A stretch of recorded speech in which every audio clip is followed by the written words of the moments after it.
Ito yung monument ni Mahatma Gandhi. Tapos sa baba nakasulat, "Be the change you wish to see." May mga version yan, "Be the change you want to see in the world." Meron din akong saying na based dun sa sinabi ni Gandhi. Be the magic you want to share to the world. Kung ikaw na yung magic na gusto mo, hindi lang dapat mag-stop sa'yo yun. Dapat i-share mo rin sa buong mundo.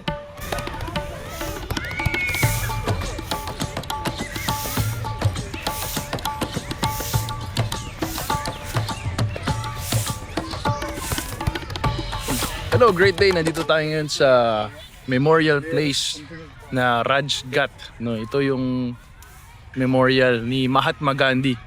At located siya dito sa New Delhi. Dito siya na-cremate pagkatapos ng kanyang assassination noong 1948. And instead of malaking monument, no, makikita mo mamaya isang malaking black marble platform na merong eternal flame. At dito talaga pinapakita yung buhay niya na simple lang, no? Na may humility, na merong peace. Pag nandito ka, iba yung vibe eh. Parang chill lang, tahimik lang. Tapos ang gaganda nung mga gardens. Parang pinapaalala sa'yo na hindi mo kailangan ng makapangyarihan, no? Yung real power na sinasabi. At yun yung basihan ng kanyang prinsipyo. Simple lang. Ganun kasi yung purpose niya. Dahil si Gandhi, hindi naman siya gumamit ng mga armas, no? Hindi siya gumamit ng violence para i-promote yung paniniwala niya, lalo na yung peace and humility. So kanina nasa Red Fort tayo, it was all about power, no? But this time kakaiba na lang, kalma lang, gamitin lang natin yung puso natin, the same time yung sacrifice. Kaya mapapaisip ka talaga, no? Kung ikaw magkakaroon ka ng legacy, ano ba yung legacy na iiwan mo sa mga tao? So basahin natin yung mga iniwan niyang mga prinsipyo. So nandito siya around the memorial. A word uttered from a pure heart never goes in vain. O, diba? Naiintindihan niyo ba yun? Intindihin niyo dahil importante yun. So may mga estudyante din dito. Si field trip sila, masaya sila. Ayan, basahin natin lahat, ha. The soul dries up without the company of the good. So, ano bang naiintindihan natin dito? Sabi daw, yung kaluluwa, pwede siyang mawalan ng silbi, no? Matuyo, literally matuyo. Kapag hindi mo rin kasama yung mga taong mabubuti. Ayan, so marami pa dito. Sabi, do not listen to rumor, but if you do not believe it. So wag daw kayo maniwala sa mga chismis. Sa Pilipinas ang dami-daming chismis. Alam nyo guys, kailangan natin mag-isip-isip. Hello! Yan, bago nating friends. Selfishness keeps us worrying forever. Nako, dapat hindi tayo maging madamot kasi yan eh, mas malaking problema lang ibibigay niyan. Hello guys! Yan, so ang daming estudyante. Mukha namang friendly yung mga bata dito. Hindi ko alam kung saan yung pinaka marble platform. Baka nandun sa taas. Pero dito tayo dadaan sa kaliwa. Diba? Yung mga simpleng sayings dun sa naka-etch around the memorial. Yan yung mga prinsipyo ni Gandhi.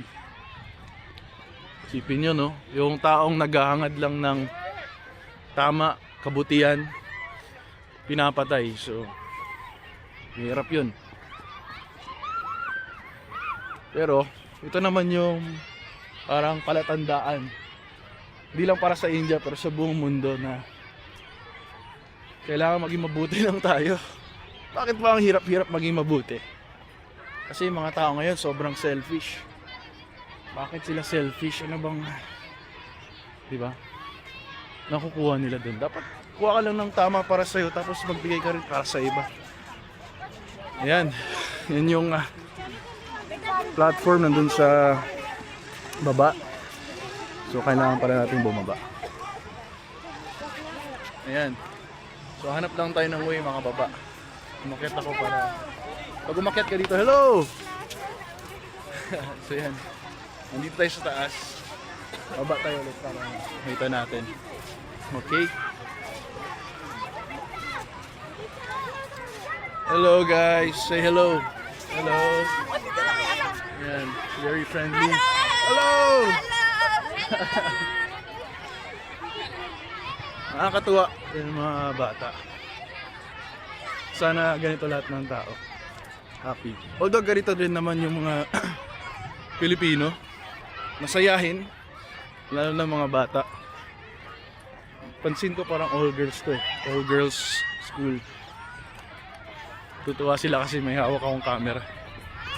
But pupunta tayo dun sa baba para makita natin yung platform ni Gandhi. May mga bata nag-aabang magkakawayan. Hello. Okay, let's go there. Okay, so kailangan natin magtanggal ng sapatos. So remove the footwear. Napasok na tayo. Puntahan natin yung memorial platform.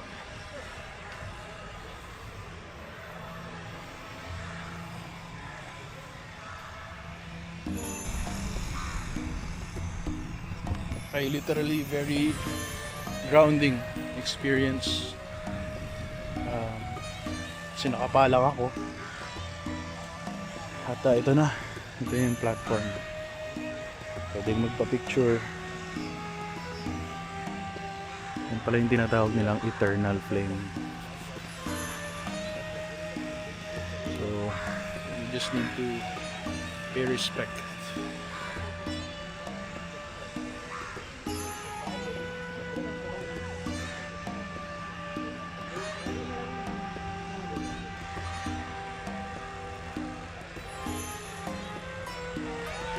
Diyan nakalibing si Mahatma Gandhi.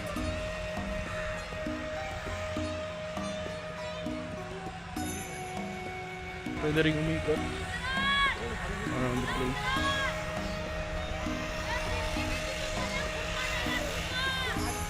So ikot tayo, try natin umikot. Feel lang natin yung place.